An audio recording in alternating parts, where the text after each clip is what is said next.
할렐루야. 느헤미야 5장 1절로 5절의 말씀으로 여러분과 함께 은혜를 나누도록 하겠습니다. 오늘 말씀의 제목은 원망과 불평을 이기라입니다. 그때의 백성들이 그들의 아내와 함께 크게 부르짖어 그들의 형제인 유다 사람들을 원망하는데, 어떤 사람은 말하기를 우리와 우리 자녀가 많으니 양식을 얻어 먹고 살아야 하겠다 하고, 어떤 사람은 말하기를 우리가 밭과 포도원과 집이라도 저당 잡히고 이 흉년에 곡식을 얻자 하고, 어떤 사람은 말하기를 우리는 밭과 포도원으로 돈을 빚내서 왕에게 세금을 바쳤도다. 우리 육체도 우리 형제의 육체와 같고 우리 자녀도 그들의 자녀와 같거늘 이제 우리 자녀를 종으로 파는도다. 우리 딸 중에 벌써 종된 자가 있고 우리의 밭과 포도원이 이미 남의 것이 되었으나 우리에게는 아무런 힘이 없도다 하더라. 여러분, 오늘 이 새벽에도 주님의 큰 은혜가 있기를 간절히 소원합니다. 외부 세력의 방해, 또 내부 세력의 갈등, 분열이 있었지만 그럼에도 불구하고 또 그리 아니하실지라도 느헤미야는 두려워하지 않고 성벽을 든든히 재건해 나갔습니다. 여러분, 두려움을 이기는 근본적인 힘은 무엇이었습니까? 바로 믿음인 줄로 믿습니다. 믿음으로 기도했고 하나님을 의지하는 믿음이 있었기에 두려움과 불안을 극복할 수 있었던 것입니다. 우리에게 주어진 인생 가운데 역시 어려움은 없을 것입니다. 어려움은 언제나 찾아올 수 있는 거죠. 자, 그런데 여러분, 믿음이 있으면 어려움을 극복할 수 있는 것입니다. 여러분, 믿음이란 고난을 피하게 만드는 어떤 도구가 아니라, 믿음은 고난이 찾아올지라도 이기게 할 수 있는 도구인 것입니다.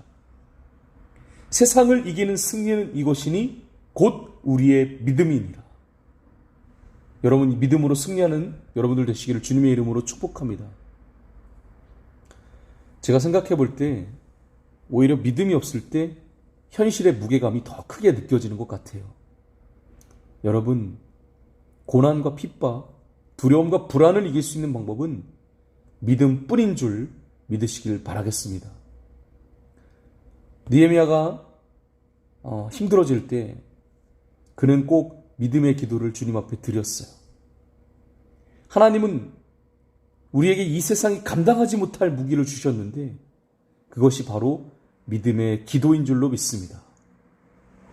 자, 오늘 저는 여러분과 함께 원망과 불평, 어떻게 보면 외부 세력의 핍박, 또 내부 세력의 갈등, 어떤 이런 사탄들의 어떤 역사들이 일어났다면 또 다른 이 사탄의 특성이 있다는 거죠. 바로 원망과 불평이라는 것입니다. 사탄의 무기 중 또 다른 하나는 원망과 불평입니다. 자, 그럼 여러분, 원망과 불평은 어디서 비롯된 것일까요? 오늘 본문 말씀을 묵상해 보니까 이스라엘 백성들의 원망과 불평은 매우 현실적인 문제와 직결되어 있다는 것을 알게 됩니다. 자, 1절 말씀을 보니까 남편과 아내가 다투고 있어요. 그런데 여러분, 남편은 주로 바깥 일을 하고 아내는 내부 살림을 맡아보지 않습니까? 그러니 아내들이 당장 먹을 것, 입을 것, 마실 것이 없으니 남편을 붙들고 걱정하고 원망하기가 당연한 것입니다. 여보, 아이들 먹을 양식이 없어요. 자, 그러면 남편들은 이렇게 얘기하죠. 아니, 쓸데없는 소리 하지 마로. 지금이 어느 때인데 그런 말을 하느냐며? 배고파도 좀 참어 라고 말을 하는 거예요. 여기서부터 부부 사이에 다툼이 일어나기 시작합니다. 자, 현재 이스라엘 백성들은 52일 동안 성벽 재건에 온 힘을 쏟고 있지 않습니까? 그러니 이 기간 동안엔 남편들이 나가서 당연히 돈을 벌 수가 없는 거예요.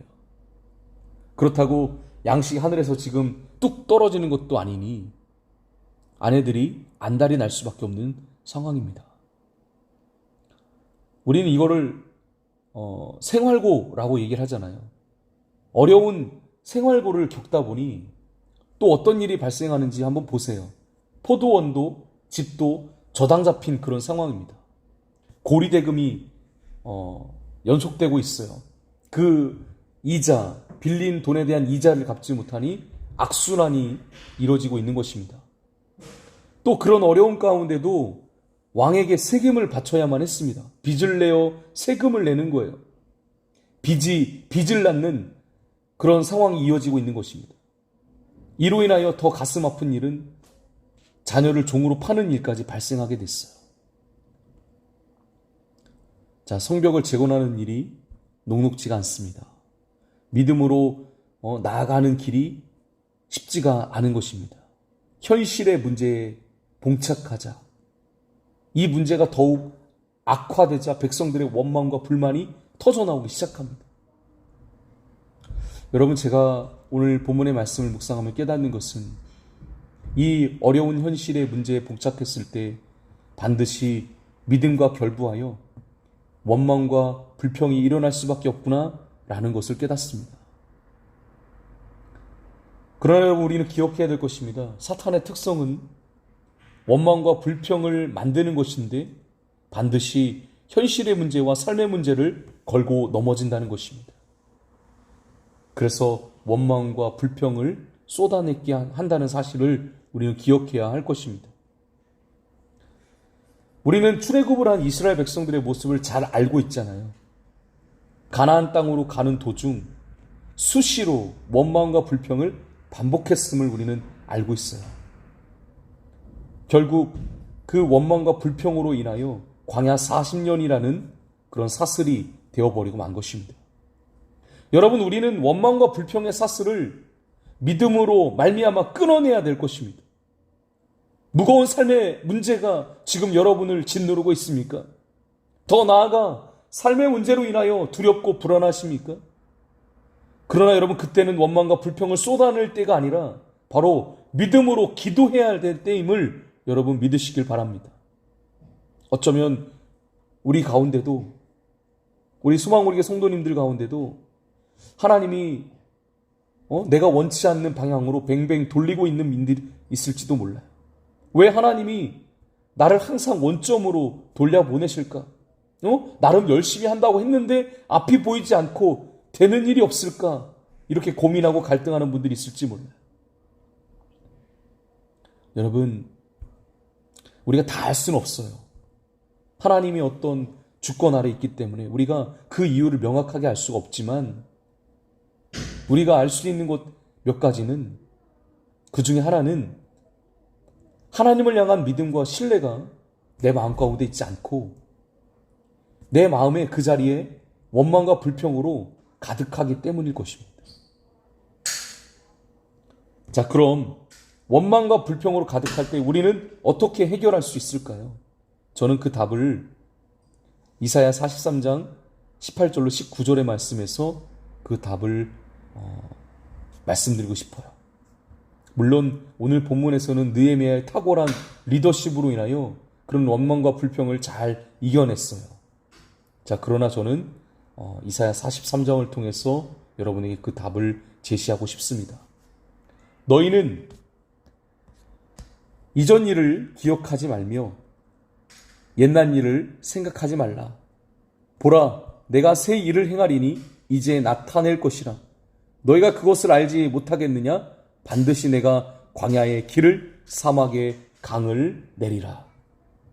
사랑하는 여러분, 반드시 광야의 길을, 사막의 강을 내가 내리라고 말씀하십니다.